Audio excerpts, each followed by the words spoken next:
So, to kick this off at number 3, I think I'm going to have to go for Empire Total War. So, I think this is probably going to be quite a controversial choice. In many ways, this really is a truly terrible game. Lots of it is really badly implemented. It's seriously buggy. I mean, they never actually fixed many of the bugs in this game. It kind of got a little bit better when Napoleon was released, depending if you're classing that as an expansion or a sort of standalone game. But yeah, they really never fixed many of the problems. You know, in the late game, some of the turns take like 20 minutes for the AI to take its turn because it's just so buggy. So I don't know how this ever got through quality control. But that aside, I must say I absolutely love this game. I think it's just something about the period that I really enjoyed. I really enjoyed the naval battles. I thought they were pretty amazing.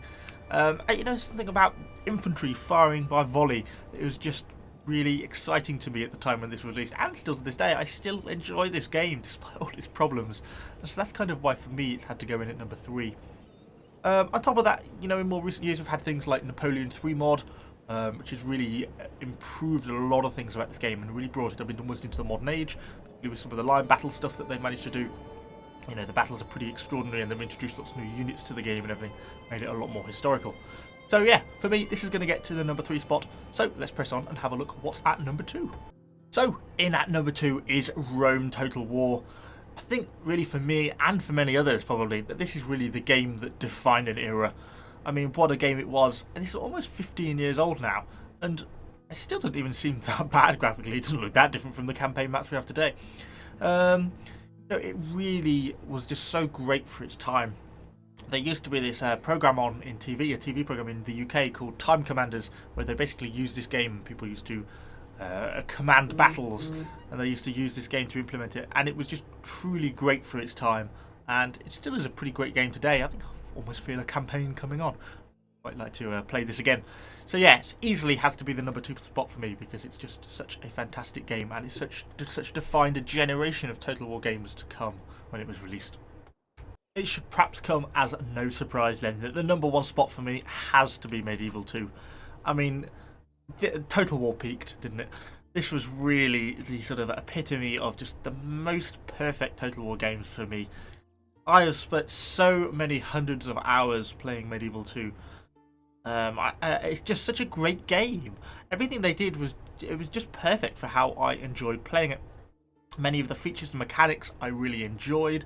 I really enjoyed the battles, the sieges, particularly once you get into some of the sort of larger castle sieges in the later game. You know, when you get into sort of the 3-tiered defensive walls. It's just so good. I would love there to be a Medieval 3, although whether it would ever be able to compete in any way, sort of in level to Medieval 2, I do not know. But yeah, I really enjoyed this game. I thought it was really well implemented. You sort of have relatively free reign to sort of act as and how you please. You're not really confined by the mechanics very much. And, you know, it's just really good fun. And while it is kind of easy now, I've played it so much to kind of game the system, even on harder difficulties. I don't find it particularly difficult to sort of conquer large swathes of the map. It's still great fun for me. And I still often find myself starting a new Medieval 2 campaigns. I've really never actually got into some of the mods for this, but this is probably one of the most modern Total War games as well. You know, you've got things like the Third Age mod, you know, which is the Lord of the Rings, and you've got things like Stainless Steel mod, which really is just sort of a massive upgrade for the base game. Something I should definitely probably think about checking out. But yeah, easily the number 1 for me is Medieval 2. Anyway, I'd be really interested to hear what your thoughts are. What are your top 3 favourite Total War games? This is just me. We'll have to sort of see where 3 Kingdoms is going to rank when that comes out in March. But anyway, hopefully you've enjoyed the video. If you have, let me know in the comments down below. Subscribe to the channel for lots more Total War content, and I shall see you all next time.